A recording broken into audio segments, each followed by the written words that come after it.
What am I doing this week? So things have been going better. There's been more consistency to the videos and we're getting more views. It's good. It's fun. I'm getting people involved. Other people are more willing to be involved. Editing's getting better. But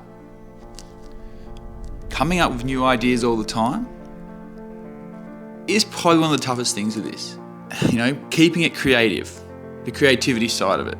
So I thought we'd do a vlog on creativity. What is creativity? How do you define creativity? Are you creative? Or are you not?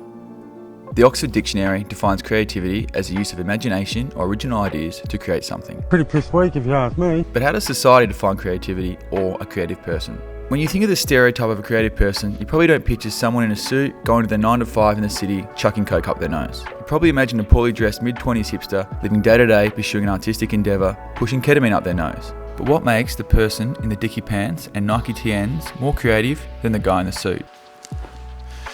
So, I wouldn't say I was a very creative kid. I played a bit of music, the cheeky recorder and the trumpet, and I really wasn't into art or filmmaking back then.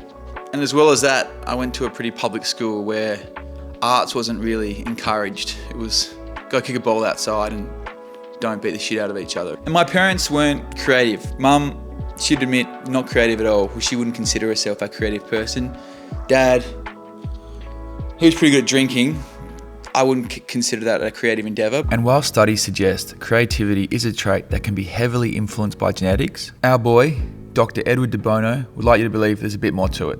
Dr. Edward de Bono was a Maltese physician psychologist, famous for creating the concept of lateral thinking, as well as writing widely renowned book and problem-solving tool, Six Thinking Hats. De Bono believed creativity was like any skill. With practice and the right tools, you could improve your creativity. Creativity is a skill which everyone can learn.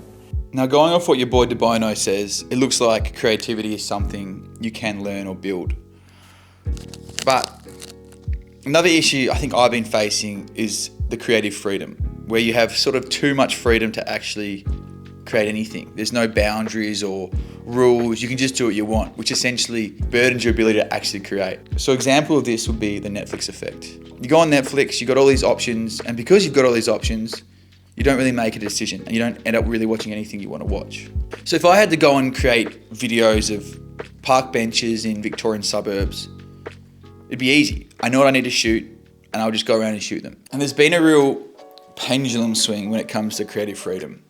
I remember years ago, I was working in a pub and this guy who was I think a producer, or he used to work in film, and he was talking about how it was just so hard because the limitations were so high. You know, there weren't affordable cameras, there weren't social media sites, you had to be produced on TV. If you wanted to create something, there were, you know, pretty stern gatekeepers stopping you doing it. So we've gone from, you know, a few people and organisations having all creative control to the exact opposite, where everyone has the ability to create. So what is creativity? Honestly, I'm still not sure. And I think that's a big part of the elusiveness of creativity. We have the ability to improve it and the ability to share it. But sometimes we don't know where we're improving or what we're going to be sharing, not knowing when the creative process is actually going to be finished. And this was similar to other amazing artists of their time, including Leonardo da Vinci. It's believed he spent years working on the Mona Lisa up until his death. A painting widely considered one of the most famous pieces of art of all time may not have been considered finished by its creator. I don't know where else I'm going with this, but boys will be boys and girls will be girls.